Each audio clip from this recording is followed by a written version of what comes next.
స్వామివారి భక్తులందరికీ శుభాకాంక్షలు.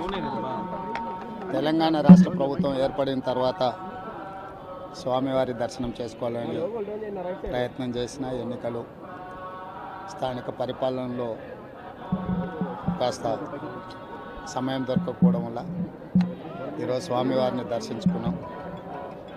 రెండు రాష్ట్రాల సత్సంబంధాలు కొనసాగాలని, రెండు రాష్ట్రాల అభివృద్ధి పదం వైపు నడవాలని, ఆంధ్రప్రదేశ్లో ఏర్పడబోయే ప్రభుత్వము ఆ రాష్ట్ర ముఖ్యమంత్రితో, తెలంగాణ ముఖ్యమంత్రిగా సత్సంబంధాలతో సమస్యలన్నిటిని కూడా పరిష్కరించుకొని కలిసికట్టుగా నడిచి రెండు రాష్ట్రాలు అభివృద్ధి పదం వైపు నడిపించే విధంగా ఒకరికి ఒకరు సహకరించుకొని ముందుకు వెళ్ళాలని ఆకాంక్షించను. అదేవిధంగా తెలంగాణ రాష్ట్ర ప్రభుత్వం తరఫున కొండ మీద ఒక సత్రం నిర్మాణము, కళ్యాణ మండపం నిర్మించి తెలంగాణ నుంచి వచ్చే భక్తులకే కాకుండా దేశం నలుమూలల నుంచి స్వామివారిని సందర్శించుకునే భక్తులందరికీ కూడా సౌకర్యాలు కల్పించడంలో తెలంగాణ రాష్ట్ర ప్రభుత్వం కూడా భాగస్వామ్యం తీసుకోవాలనుకుంటుంది.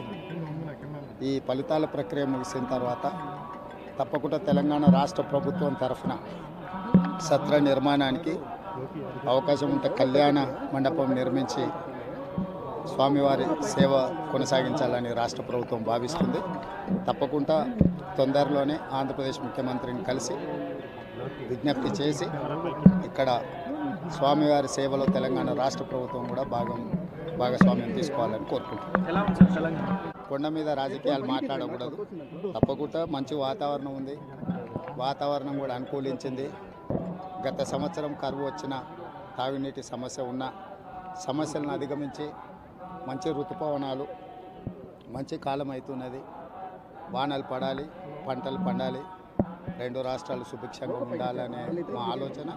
ప్రకృతి కూడా సహకరిస్తుంది. తప్పకుండా పాలకుల మనసులో ఎలాంటి స్వామివారు ఒక ఆలోచన కలిగించి తప్పకుండా ఆ ప్రాంత రైతులకు సహాయం చేసే విధంగా వానలు పడి పంటలు పండుతాయి. మా ప్రభుత్వ కార్యాచరణ కూడా ప్రధానంగా రైతాంగాన్ని ఆదుకొని దేశం యొక్క సంపదను పెంచాలనేది మా ఆలోచన. ఆ విధంగా ముందుకు సాగాలని